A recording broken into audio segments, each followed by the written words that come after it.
which sets us up very nicely, Brittnee, for the North Carolina Pitt-Duke dominance in the Coastal Division.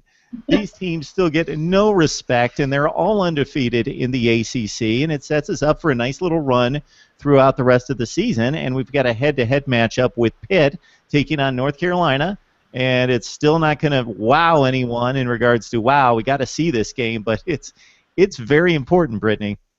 Yeah, it's not going to wow anyone, but it is convenient timing because you've got Duke, Pitt, and UNC all contending for a chance at the Coastal Division title and to get to play presumably Clemson in a couple of months here. So the fact that it's a Thursday night game, it's kind of a convenient little matchup. If you're an ACC fan, you certainly have a vested interest in it.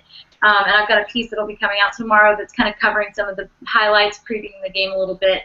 And it's definitely an interesting matchup, I think, primarily because we've seen two teams play football in two such different fashions. They both just matched their win percentage for the year last year. So both teams are performing far better than they did last year and than they have in the past. UNC, however, has been winning by a large margin all season long. They've been winning by an average of 26 points. Pitt has been keeping games close. They've been winning by an average of 4 points.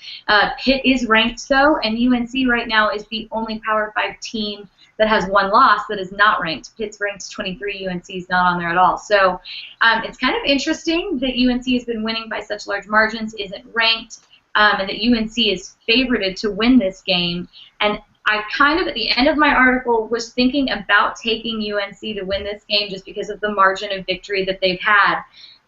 Until I kind of started to break down some of those wins. They've been winning with an average of 38.4 points per game. But then when you look at who they've been playing, they played at the beginning of the season after losing to South Carolina. They played the North Carolina A&T Aggies, the Illinois Fighting Illini, and the Delaware Blue Hens. I did not know until today that there were Blue Hens in college football. I am not ashamed to admit that. I didn't know. So obviously, I think those stats are just a little bit padded, and Pitt has been able to hold people to much, much closer, lower scoring margins in the fourth quarter of the game. So I think that may actually end up being their advantage. And I'll go ahead and throw my pick in there early. I'm now taking Pitt in this matchup. May not be that exciting of a game for the rest of the country, but yeah, as ACC fans, this is a big deal for us. If you want to see which teams are going to be playing in each division, it looks like Clemson's probably going to be playing for the Atlantic. The Coastal, it's anybody's game. We'll see what the Panthers do tomorrow night.